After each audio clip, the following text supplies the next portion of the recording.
everyone, welcome to Competitive Crack. ഞാൻ അശ്വതി ജോഷി. അപ്പോൾ നമ്മുടെ LGSന്റെ ഫസ്റ്റ് ഫേസ് എക്സാം കഴിഞ്ഞു. നിങ്ങളെല്ലാം ഏകദേശം പഠിച്ചു കഴിഞ്ഞിട്ടുണ്ടാവും അല്ലേ? അപ്പോൾ നമുക്കൊരു കാര്യം ചെയ്യാം, ഒരു മോക്ക് ടെസ്റ്റ് പോലെ. സയൻസിലെ കുറേയധികം ചോദ്യങ്ങൾ ആവർത്തന ചോദ്യങ്ങളായിട്ട് PSC ചോദിക്കാറുണ്ട്. അപ്പം നിങ്ങൾ ഈ ഒരു ടെസ്റ്റ് എഴുതി നോക്കുക. സ്വന്തമായിട്ട് ഞാൻ ക്വസ്റ്റ്യൻ പറയുമ്പോൾ ക്വസ്റ്റ്യൻ നന്നായിട്ട് ശ്രദ്ധിച്ച് കേൾക്കുക. അതിനുശേഷം പോസ്റ്റ് ചെയ്തതിന് ശേഷം നിങ്ങൾ എഴുതി നോക്കുക, അല്ലെങ്കിൽ ഒരു OMR ഷീറ്റ് എടുത്ത് കറുപ്പിക്കുക. അപ്പോൾ ഈ ക്വസ്റ്റ്യൻ പേപ്പർ ചെയ്ത് നോക്കിയതിന് ശേഷം നിങ്ങൾക്ക് അറിയാൻ പറ്റും നിങ്ങൾ എത്രത്തോളം പഠിച്ചിട്ടുണ്ട് എന്ന്. അങ്ങനെ പഠിക്കാത്തവരുണ്ടെങ്കിൽ എന്ത് ചെയ്യാം, നമുക്ക് വീണ്ടും റിവൈസ് ചെയ്യാൻ സാധിക്കും. അപ്പോൾ സയൻസിലെ ഇത്രയും ചോദ്യങ്ങൾ ചെയ്യുമ്പോൾ തന്നെ നിങ്ങൾ മുഴുവൻ ആൻസർ ചെയ്യാൻ സാധിക്കുകയാണെങ്കിൽ നിങ്ങൾ നന്നായിട്ട് പഠിച്ചിട്ടുണ്ട് എന്ന് തന്നെയാണ് അർത്ഥം കേട്ടോ. നമുക്ക് ചെയ്ത് നോക്കാം. നോക്കൂ, LGS സയൻസിലെ ആവർത്തന ചോദ്യങ്ങളാണ് കേട്ടോ. പിന്നെ എല്ലാ ആവർത്തന ചോദ്യങ്ങളെയും കൊണ്ടുവന്നിട്ടില്ല. നമ്മുടെ സമയത്തിനനുസരിച്ച് ഒരു 35 ക്വസ്റ്റ്യനോളമാണ് നമ്മളിവിടെ കൊണ്ടുവന്നിരിക്കുന്നത്. അപ്പം നമുക്ക് ഫസ്റ്റ് ക്വസ്റ്റ്യൻ നോക്കാം. മനുഷ്യ ശരീരത്തിലെ ഏറ്റവും ഭാരം കുറഞ്ഞ അവയവം ഏത്? ഓപ്ഷൻ എ വൃക്ക, option B pancreas, option C ശ്വാസകോശം, ഓപ്ഷൻ ഡി കരൾ. ഭാരം കൂടിയതും ഭാരം കുറഞ്ഞതും ചോദിക്കാറുണ്ട്. ഇവിടെ ഭാരം കുറഞ്ഞ അവയവമാണ് ചോദിച്ചിരിക്കുന്നത്. ഏതാണ്? ശ്വാസകോശം. ഭാരം കൂടിയത് നിങ്ങൾക്കറിയാം അല്ലേ, ത്വക്കാണ്. ഏകദേശം 10 കിലോയോളം ഭാരം വരുന്നുണ്ട്. നോക്കൂ, അടുത്ത ചോദ്യം. മനുഷ്യ ശരീരത്തിൽ രക്തം കട്ട പിടിക്കുന്നതിനാവശ്യമായ വസ്തു നിർമ്മിക്കപ്പെടുന്നത് എവിടെയാണ്? വസ്തു ത്രോംബിനാണ്. Option A pancreas, option B ആമാശയം, ഓപ്ഷൻ സി കരൾ, ഓപ്ഷൻ ഡി തൈറോയിഡ്. എവിടെയാണ് നിർമ്മിക്കപ്പെടുന്നത്? എവിടെയാണ്? കരളിലാണ്. നിങ്ങൾക്കറിയാം രക്തം കട്ട പിടിക്കുന്നതിന് ആവശ്യമായ വൈറ്റമിൻ K ആണ് അല്ലേ? അപ്പോൾ ഇവിടെ ചോദിച്ചിരിക്കുന്നത് മനുഷ്യ ശരീരത്തിൽ രക്തം കട്ടപിടിക്കുന്നതിനാവശ്യമായ വസ്തു നിർമ്മിക്കപ്പെടുന്നത് എവിടെയാണ്? കരളിലാണ്. പ്രോത്രോംബിൻ നിർമ്മിക്കപ്പെടുന്നത് എവിടെയാണ്? കരളിലാണ്. അടുത്ത ചോദ്യം നോക്കും. ശരീരത്തിലെ അനൈച്ഛിക പ്രവർത്തനങ്ങളെ നിയന്ത്രിക്കുന്ന മസ്തിഷ്ക ഭാഗം. അനൈച്ഛിക പ്രവർത്തനങ്ങളെയാണ് medulla oblongata, cerebellum, option C cerebrum, option D thalamus. ഏതാണ്? നോക്കൂ, മെഡുല്ല ഒബ്ലോങ്കേറ്റയാണ് അനൈച്ഛിക പ്രവർത്തനങ്ങളെ നിയന്ത്രിക്കുന്നത്. 10ാം ക്ലാസ്സിലെ ടെക്സ്റ്റ് നിങ്ങൾ നന്നായിട്ട് പഠിക്കണം. 10ലെയും 9ാം ക്ലാസ്സിലെയും പഠിക്കണം കേട്ടോ. മനുഷ്യ ശരീരം എന്ന് പറയുന്ന പാർട്ട് പഠിക്കുമ്പോൾ ഈ 2 ടെക്സ്റ്റുകളും നന്നായിട്ട് പഠിച്ചിരിക്കണം. തലച്ചോറ് എന്ന ഭാഗം നന്നായിട്ട് പഠിക്കുക. Medulla oblongata, cerebellum, cerebrum, thalamus, hypothalamus, ഇവയുടെ എല്ലാം സവിശേഷതകൾ വ്യക്തമായിട്ട് പഠിക്കണം കേട്ടോ. മദ്യം ബാധിക്കുന്ന തലച്ചോറിന്റെ ഭാഗം ഏത്? Option A thalamus, option B hypothalamus, option C cerebrum, option D cerebellum. മദ്യം ബാധിക്കുന്നതാണ് ചോദിച്ചിരിക്കുന്നത്. ഏതാണ്? സെറിബെല്ലം ആണ്. എവിടെയാണ്? സെറിബെല്ലം. അടുത്ത നോക്കൂ, പേശികളെ കുറിച്ചുള്ള പഠനമാണ്. Option A osteology, option B myology, option C nephrology, option D phrenology. ഏതാണ്? പേശികളെ കുറിച്ചുള്ള പഠനം ഏതാണ്? മയോളജി ആണ് കേട്ടോ. മയോളജി. ക്വസ്റ്റ്യൻ ആൻസേഴ്സ് ഡിസ്കഷൻ അല്ല, നമ്മളൊരു മോക്ക് ടെസ്റ്റ് ആണ്. അതുകൊണ്ടാണ് ബാക്കി പാർട്ടുകളൊന്നും വിശദീകരിക്കാത്തത്. അതെല്ലാം നിങ്ങൾ പഠിച്ചിട്ടുണ്ടായിരിക്കും അല്ലേ? അടുത്ത ചോദ്യം നമുക്ക് നോക്കാം. പാകം ചെയ്താൽ നഷ്ടപ്പെടുന്ന വിറ്റാമിൻ സി ആണോ, വിറ്റാമിൻ എ ആണോ, വിറ്റാമിൻ ഇ ആണോ, വിറ്റാമിൻ ബി ആണോ? പാകം ചെയ്താൽ നഷ്ടപ്പെടുന്നത് ഏതാണ്? വിറ്റാമിൻ സി ആണ്. വിറ്റാമിനുകൾ എന്ന പാർട്ട് നന്നായിട്ട് പഠിക്കുക, ചോദിക്കും, ഉറപ്പാണ് കേട്ടോ. അപര്യാപ്തത രോഗങ്ങളും പഠിച്ചിരിക്കണേ. നോക്കൂ, ചുവടെ ചേർത്തിട്ടുള്ളവയിൽ വൈറ്റമിൻ H എന്നറിയപ്പെടുന്നത് ഏതാണ്? Biotin, folic acid, thiamine, riboflavin. ഏതാണ്? ചുവടെ ചേർത്തിട്ടുള്ളവയിൽ വൈറ്റമിൻ H അല്ലെങ്കിൽ വൈറ്റമിൻ B7 എന്നറിയപ്പെടുന്നത് ഏതാണ്? Biotin, folic acid, thiamine, riboflavin. ഏതാണ്? ബയോട്ടിൻ ആണ് കേട്ടോ. അടുത്ത നോക്കാം. സെഹത് എന്ന ടെലിമെഡിസിൻ പദ്ധതിയുമായി സഹകരിച്ച ആദ്യ ആശുപത്രി ഏത്? Option A Aruna Asaf Ali government hospital, Apollo hospital, doctor Ram Manohar Lohia hospital, JB പന്ത് ഹോസ്പിറ്റൽ. ഏതാണ്? അപ്പോളോ ഹോസ്പിറ്റൽ ആണ് കേട്ടോ. പല ക്വസ്റ്റ്യൻ പേപ്പറിലും ഇത് കണ്ടുവരാറുണ്ട്, അപ്പോളോ ഹോസ്പിറ്റൽ. അടുത്ത നോക്കാം. റേച്ചൽ കഴ്സൺ രചിച്ച സൈലന്റ് സ്പ്രിംഗ് എന്ന ഗ്രന്ഥത്തിലെ പ്രതിപാദ്യ വിഷയം എന്താണ്? ഒത്തിരി തവണ PSC എത്ര തവണ ചോദിച്ചു എന്ന് പോലും അറിയത്തില്ല. DDT, ഓസോൺ നാശനം, ആഗോള താപനം, ഹരിതഗൃഹ പ്രഭാവം. ഏതാണ്? സൈലന്റ് സ്പ്രിംഗ് ഏതാണ്? DDT ആണ് കേട്ടോ. അടുത്ത് നോക്കാം. ഒരു മൂലകത്തിന്റെ രാസപ്രവർത്തനത്തിൽ നിർണായക പങ്ക് വഹിക്കുന്ന അറ്റോമിക കണികകൾ ഏവ? Electron, neutron, proton, positron. ഏതാണ്? ഒരു മൂലകത്തിന്റെ രാസപ്രവർത്തനത്തിൽ നിർണായക പങ്ക് വഹിക്കുന്ന അറ്റോമിക കണിക ഏതാണ്? ഇലക്ട്രോൺ ആണ് കേട്ടോ. ഇനി നിങ്ങളോട് ചോദിക്കും ഇലക്ട്രോൺ, ന്യൂട്രോൺ, പ്രോട്ടോൺ ഒക്കെ കണ്ടുപിടിച്ചത് ആരാണെന്ന് ചോദിക്കും, അതും പഠിച്ചു വെച്ചേക്കുക. ഭാവിയിലെ ഇന്ധനം. Option A carbon dioxide, option B nitrogen, option C oxygen, option D hydrogen. ഏതാണ്? ഭാവിയിലെ ഇന്ധനം എന്ന് പറയുന്നത് ഹൈഡ്രജൻ ആണ്. അടുത്ത് നോക്കാം. ബാത്തിങ് സോപ്പ് നിർമ്മാണത്തിന് ഉപയോഗിക്കുന്ന പൊട്ടാസ്യം സംയുക്തം. പൊട്ടാസ്യം സംയുക്തം എന്ന് തന്നെ കൊടുത്തിട്ടുണ്ട് അല്ലേ? ഏതാണ്? പൊട്ടാസ്യം ക്ലോറൈഡ് ആണോ, പൊട്ടാസ്യം സൾഫേറ്റ്, പൊട്ടാസ്യം ഹൈഡ്രോക്സൈഡ് ആണോ, പൊട്ടാസ്യം ബ്രോമേറ്റ് ആണോ? ഏതാണ്? പൊട്ടാസ്യം ഹൈഡ്രോക്സൈഡ് ആണ് കേട്ടോ. Potassium hydroxide. അടുത്ത ചോദ്യം നോക്കൂ. ലെസൈൻസ് പരീക്ഷണത്തിലൂടെ തിരിച്ചറിയുന്നതിന് സാധിക്കാത്ത മൂലകം ഏത്? Option A nitrogen, option B chlorine, option C oxygen, option D sulphur. ഏതാണ്? ഓക്സിജൻ ആണ് കേട്ടോ. ഏതാണ്? ഓക്സിജൻ ആണ്. അടുത്ത ചോദ്യം. പ്രവൃത്തി ചെയ്യുവാനുള്ള കഴിവാണ് ദ്രവ്യം, ബലം, ഊർജം, പിണ്ഡം. നന്നായിട്ട് അറിയാവുന്ന ക്വസ്റ്റ്യൻ ആണെങ്കിലും ചിലപ്പോൾ ഓപ്ഷൻ കണ്ടാൽ നമുക്ക് കൺഫ്യൂഷൻ വരും അല്ലേ? ഊർജമാണ്. പ്രവൃത്തി ചെയ്യുവാനുള്ള കഴിവെന്താണ്? ഊർജം. ചുറ്റുപാടുകളെ അപേക്ഷിച്ച് ഒരു വസ്തുവിനുണ്ടാകുന്ന സ്ഥാനമാറ്റം എന്താണ്? ചുറ്റുപാടുകളെ അപേക്ഷിച്ച് ഒരു വസ്തുവിനുണ്ടാകുന്ന സ്ഥാനമാറ്റം, സ്ഥാനാന്തരണം, ചലനം, സ്ഥിതികോർജം, കൊഹിഷൻ. ഏതാണ് ആൻസർ? നോക്കൂ.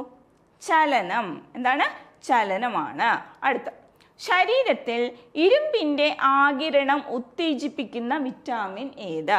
Vitamin K, vitamin B, vitamin C, vitamin A. ഏതാണ്?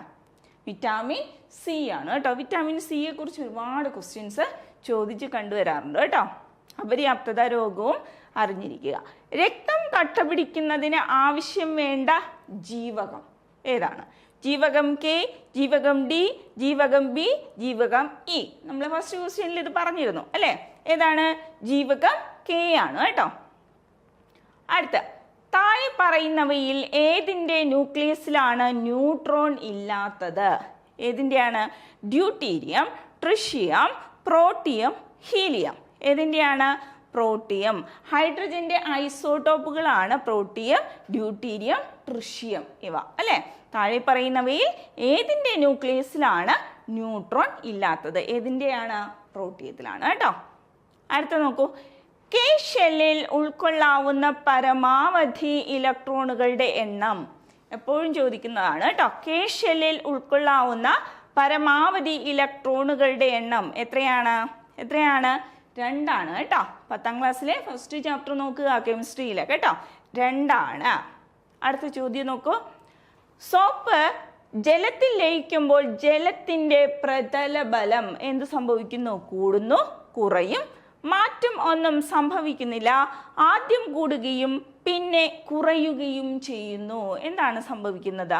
കുറയുകയാണ് ചെയ്യുന്നത്. സോപ്പ് ജലത്തിൽ ലയിക്കുമ്പോൾ ജലത്തിന്റെ പ്രതലബലം കുറയുന്നു. അടുത്ത നോക്കൂ. മെൻഡലിയേഫിന്റെ ആവർത്തന പട്ടികയിൽ മൂലകങ്ങൾ ക്രമീകരിച്ചിരിക്കുന്നത് അറ്റോമിക മാസിന്റെ അവരോഹണ ക്രമത്തിൽ അറ്റോമിക നമ്പറിൻ്റെ ആരോഹണക്രമത്തിൽ, അറ്റോമിക മാസിൻ്റെ ആരോഹണക്രമത്തിൽ, അറ്റോമിക നമ്പറിൻ്റെ അവരോഹണക്രമത്തിൽ എങ്ങനെയാണ് മെൻഡലീഫിൻ്റെ ആവർത്തന പട്ടികയിൽ മൂലകങ്ങൾ ക്രമീകരിച്ചിരിക്കുന്നത്? എങ്ങനെയാണ്? അറ്റോമിക മാസിൻ്റെ ആരോഹണ ക്രമത്തിലാണ് കേട്ടോ. അടുത്ത ചോദ്യം നോക്കൂ. സസ്യങ്ങൾ പ്രകാശ സംശ്ലേഷണത്തിലൂടെ പുറത്തുവിടുന്ന വാതകം, ശ്വസനത്തിന് ഉപയോഗിക്കുന്നതും അതുപോലെ പ്രകാശ സംശ്ലേഷണത്തിലൂടെ പുറത്തുവിടുന്നതും തമ്മിൽ മാറിപ്പോകരുത്. ശ്വസനത്തിന് എപ്പോഴും ഓക്സിജൻ തന്നെയാണ് ഉപയോഗിക്കുന്നത് കേട്ടോ. ഏതാണ്? സസ്യങ്ങൾ പ്രകാശ സംശ്ലേഷണത്തിലൂടെ പുറത്തുവിടുന്നത് ഓക്സിജൻ തന്നെയാണ്, പുറത്തുവിടുന്നതാണ്. ഉപയോഗിക്കുന്നത് എന്താണ്? പ്രകാശ സംശ്ലേഷണത്തിന് ഉപയോഗിക്കുന്നത് കാർബൺ ഡൈ ഓക്സൈഡ് ആണ് കേട്ടോ. ഇനി അടുത്ത ചോദ്യം നോക്കാം. ഊർജത്തിന്റെ CGS യൂണിറ്റ് ഏത്? എർഗ, വാട്ട്, കിലോഗ്രാം പെർ മണിക്കൂർ, ന്യൂട്ടൺ പെർ മീറ്റർ. ഏതാണ്? Newton metre. ഏതാണ്? ഊർജത്തിന്റെ CGS യൂണിറ്റ് ഏതാണ്? എർഗാണ്. ഊർജത്തിന്റെ CGS യൂണിറ്റ് എർഗാണ്. അടുത്ത നോക്കൂ.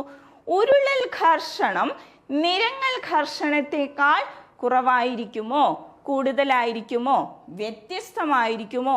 ഇവയൊന്നുമല്ല. എന്താണ് ഉത്തരം? ഉരുളൽ ഘർഷണം നിരങ്ങൽ ഘർഷണത്തെക്കാൾ കുറവായിരിക്കും. അടുത്ത ചോദ്യം നോക്കൂ. ഒരു വസ്തുവിൽ അടങ്ങിയിരിക്കുന്ന ദ്രവ്യത്തിൻ്റെ അളവാണ് ഓപ്ഷൻ എ ഭാരം, ഓപ്ഷൻ ബി പിണ്ഡം, ഓപ്ഷൻ സി ആകർഷണ ബലം, ഓപ്ഷൻ ഡി ഭൂഗുരുത്വ ബലം. എന്താണ്? ഒരു വസ്തുവിൽ അടങ്ങിയിരിക്കുന്ന ദ്രവ്യത്തിന്റെ അളവാണ് അതിന്റെ പിണ്ഡം, മാസ് അല്ലെ. അടുത്ത, സൂര്യനിൽ നിന്നും പ്രകാശത്തിന് ഭൂമിയിലെത്താൻ വേണ്ട സമയം എത്രയാണ്? 10 മിനിറ്റ് ആണോ, 11 മിനിറ്റ് ആണോ, 12 മിനിറ്റ് ആണോ, 5 മിനിറ്റ് ആണോ, 8.2 മിനിറ്റ് ആണോ? എത്രയാണ്? അതെല്ലാവർക്കും അറിയാം അല്ലേ? 8.2 മിനിറ്റ് ആണ്. അടുത്ത് നോക്കൂ.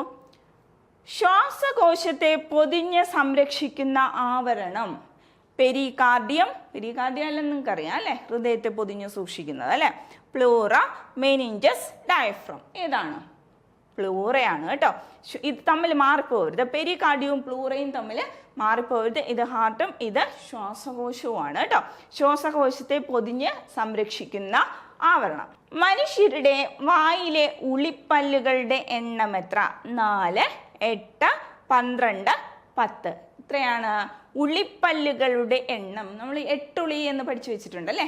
8 ഉളി, നാമ്പല്ല് അല്ലേ? കോമ്പല്ലിന് 4 കോമ്പല്ലായതുകൊണ്ട് നാമ്പല്ല് എന്നൊക്കെ നമ്മൾ കോഡ് രൂപത്തിൽ പഠിച്ചു വെച്ചിട്ടുണ്ട്. എത്രയാണപ്പോൾ 8 ഉളി എന്ന് പറയുമ്പോൾ എത്ര എണ്ണമായിരിക്കും?